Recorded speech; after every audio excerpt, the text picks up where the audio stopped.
अस्सलाम वालेकुम, welcome back to my channel Yes Academy. तो आज मैं फिजिक्स का पेपर पैटर्न डिस्कस करने वाली हूँ। इसमें जो भी most important question practice question आपके लिए इंपॉर्टेंट है बोर्ड के रिलेटेड, यहाँ पे मैं आपको वो भी प्रोवाइड करूंगी, क्योंकि यहाँ पे आपके पास इस बुक से रिलेटेड 5 ईयर प्रोवाइड नहीं है, 5 ईयर नहीं है आपके पास, जिससे आप इंपॉर्टेंट क्वेश्चन को मार्क कर लें। तो यहाँ पे मैंने आपको ओवरऑल पूरी बुक से मोस्ट इंपॉर्टेंट क्वेश्चन जो कि आपके पास प्रैक्टिस क्वेश्चन के तौर पे आ सकते हैं, गैस पेपर में भी आपके पास ये मौजूद होंगे, तो वो मैंने आपको यहाँ पे प्रोवाइड कर दी है। तो ओवरऑल पहले पेपर पैटर्न का रिवीजन कर लेते हैं, ओवरव्यू देख लेते हैं कि किस तरह का पेपर पैटर्न आने वाला है, और सेक्शन बी को इस वीडियो में डिटेल से देखेंगे कि किस तरह के क्वेश्चन आपके पास आ सकते हैं। तो ओवरऑल आपका फिजिक्स का पेपर 3 घंटे का होने वाला है और 60 मार्क्स का होगा। आई होप कि आपने सारी मेरे पेपर पैटर्न की वीडियोस देख ली होंगी। मैंने डिफरेंट सब्जेक्ट्स की यहाँ पे अपलोड कर दी हैं, पेपर पैटर्न के रिलेटेड वीडियोस डिटेल में वीडियो अपलोड की है, तो पहले आप वो देख लें ताकि आपके पास सारे कॉन्सेप्ट क्लियर हो जाए, कितने मार्क्स कौन सा पेपर आने वाला है और किस सेक्शन में क्या होगा। तो सेक्शन ए हमारे पास फिजिक्स में एमसीक्यूज आने वाले हैं, और अगेन मैं यहाँ पे रिपीट कर रही हूँ, मेरे पास जो है बच्चे अभी भी पूछ रहे हैं, परेशान हो रहे हैं कि फिजिक्स में कितने एमसीक्यूज आने वाले हैं। तो भाई 24 एमसीक्यूज आने वाले हैं। काइंडली आप लोग पहले पूरी वीडियो देख लिया करें, उसके बाद क्वेश्चन पूछा करें। आप लोग पूरी वीडियो नहीं देखते, आगे स्किप कर देते हैं, और इसीलिए आपकी जो है इंपॉर्टेंट इन्फॉर्मेशन जो है वो आपके लिए जो इंपॉर्टेंट होती है वो मिस हो जाती है। तो वीडियो को पूरा देखा करें।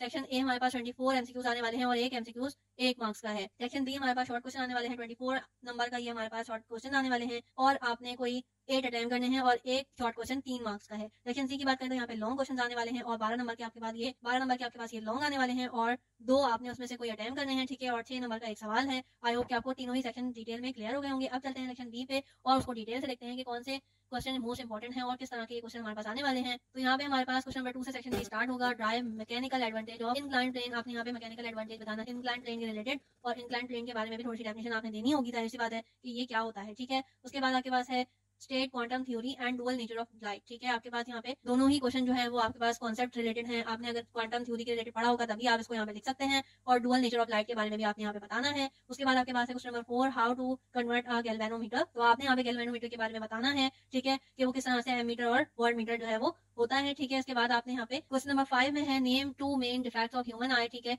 आपने 2 जो है मेन डिफेक्ट्स बताने हैं ह्यूमन आई के, और only with the help of रे डायग्राम, ठीक है। आपने यहाँ पे रे डायग्राम्स को बना के दिखानी है कि किस तरह से ह्यूमन आई के डिफेक्ट जो है वो शो होते हैं। और उसके बाद आपने यहाँ पे करेक्शन थी, उसको बतानी है कि कौन सा डिफेक्ट किस तरह से सही हो सकता है, कौन सा मिरर, कौन सा लेंस, क्या चीज हम सही करेंगे तो हमारे पास जो है वो डिफेक्ट सही हो जाएगा। उसके बाद आपके पास क्वेश्चन नंबर 6 में है what are the semi conducting material. Semi conducting material क्या होते हैं उसकी डेफिनेशन बतानी है, और उसकी डेफिनेटली एग्जांपल्स भी देनी होंगी 2-4। उसके बाद आपके पास है उसी क्वेश्चन से related define P type and N type materials, और उसी क्वेश्चन में आपने बताना है कि पी टाइप और एन टाइप क्या होता है। ये दोनों क्वेश्चन आपके पास जो कनेक्टिंग क्वेश्चन हैं वो आपने दोनों अटेम्प्ट करने हैं, तभी आपका क्वेश्चन नंबर 6 पूरा होगा। जब तक इन दोनों क्वेश्चन के दरमियान और लिखा हुआ ना दिखे तो आपने उसको सेपरेट नहीं समझना, आपने दोनों ही क्वेश्चन के आंसर करने हैं, तभी आपका क्वेश्चन नंबर 6 पूरा होगा और आपको 3 नंबर मिलेंगे। क्वेश्चन नंबर 7 हमारे पास है state and try the coulomb law. आपने कूलम लॉ के बारे में बताना है कि वो क्या है, कहाँ किसने स्टेट किया, ठीक है, उसकी स्टेटमेंट बतानी है। और प्लीज आप लोग एक बात समझ लें कि जो भी स्टेटमेंट होती है आपने उसमें अपनी वर्डिंग नहीं लगानी होती। बहुत सारे बच्चे जो है वो स्टेटमेंट की हेडिंग डाल के इन्वर्टेड कॉमा में अपनी वर्डिंग में सारी स्टेटमेंट लिख के आ जाते हैं, तो उसमें से आपके नंबर जो है वो कटने का डर होता है, क्योंकि स्टेटमेंट का मतलब ये होता है कि एक्जैक्टली जो बात उसने, जो थ्योरी उसने पेश की है आपने वही बतानी है, और मोस्टली उन्हीं वर्डिंग में नोट्स में भी मेंशन होती है, तो आपने वही एक्जैक्टली लिखनी होती है। आप लोग अपना कॉन्सेप्ट जो लिख के आते हैं अपनी वर्डिंग में, इसी वजह से आपके नंबर जो है वो कम आते हैं। आप हर जगह अपनी वर्डिंग यूज नहीं कर सकते, एटलीस्ट स्टेटमेंट में आप अपनी वर्डिंग ना लिखा करें, क्योंकि एक्सप्लेनेशन में आपके पास यहाँ पे चॉइस होती है। आप लिख सकते हैं अपनी वर्डिंग में अपना कॉन्सेप्ट बता सकते हैं कि उसने बेसिकली क्या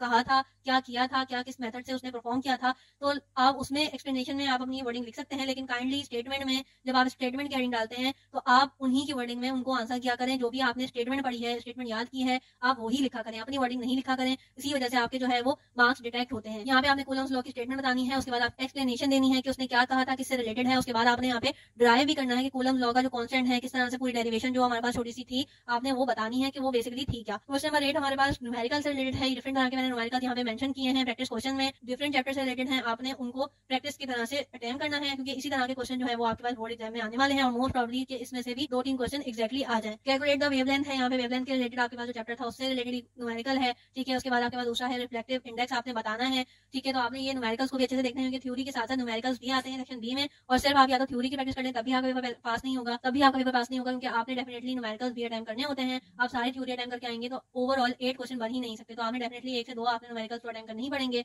इट डिपेंड्स कि कितने क्वेश्चन आते हैं न्यूमेरिकल से रिलेटेड, लेकिन मोस्टली यही चांसेस होते हैं कि आधे आप थ्योरी अटेम्प्ट करते हो और 2 से 3 तक आप न्यूमेरिकल अटेम्प्ट नहीं करोगे, तो आपका जो है वो 8 क्वेश्चन टोटल नहीं होते। तो इसलिए आपने न्यूमेरिकल्स की भी प्रैक्टिस करनी है, और खाली न्यूमेरिकल्स की प्रैक्टिस नहीं करनी कि भाई जितने न्यूमेरिकल्स आएंगे बस मैं वो अटेम्प्ट करूंगा, ऐसा नहीं है। आपने न्यूमेरिकल के साथ साथ थ्योरी को भी पढ़ना है, तो दोनों ही चीजें तक आप नहीं करेंगे तो आपका पेपर अच्छा नहीं होने वाला। उसके बाद आपके पास क्वेश्चन नंबर 10 में भी हमारे पास कुछ न्यूमेरिकल गिवन है, आपने वो कंडीशन पढ़ के उसके पास को सॉल्व करना है। क्वेश्चन नंबर 11 हमारे पास न्यूमेरिकल रिलेटेड ही है, ठीक है, तो आपने यहाँ पे इसको सॉल्व करना है। क्वेश्चन नंबर 12 हमारे पास ऑलरेडी न्यूमेरिकल गिवन है, तो आप देख सकते सकते हैं कि हाफ थ्योरी और हाफ हमारे पास जो है वो न्यूमेरिकल्स हैं। क्वेश्चन नंबर 13 में हमारे पास न्यूमेरिकल है, तो आप देख सकते हैं जब तक आप न्यूमेरिकल्स की तैयारी नहीं करेंगे आप ये पेपर पूरा पास नहीं कर सकते। और जब तक आप अपनी शॉर्ट क्वेश्चन की थ्योरी रिलेटेड तैयारी नहीं करेंगे, अपने कॉन्सेप्ट को क्लियर नहीं करेंगे, तब भी आप ये पेपर पास नहीं कर सकते। इसीलिए मैंने यहाँ पे आपको एक्जैक्टली जिस तरह का पेपर आने वाला है उसी तरह से यहाँ पे आपको प्रोवाइड किए हैं प्रैक्टिस क्वेश्चन कि आप हर तरह से तैयार रहें। अगर वो छोटे से छोटे डेफिनेशन पूछते हैं तब भी आपको आनी चाहिए, अगर वो कोई स्टेटमेंट कोई लॉ पूछ रहे हैं तब भी आपको आना चाहिए, अगर वो किसी तरह का न्यूमेरिकल आपसे पूछ रहे हैं, कुछ कैलकुलेट करने का पूछ रहे हैं, तो आपको आना चाहिए। तो इसी तरह के मैंने यहाँ पे आपको प्रोवाइड किए हैं सारे प्रैक्टिस क्वेश्चन।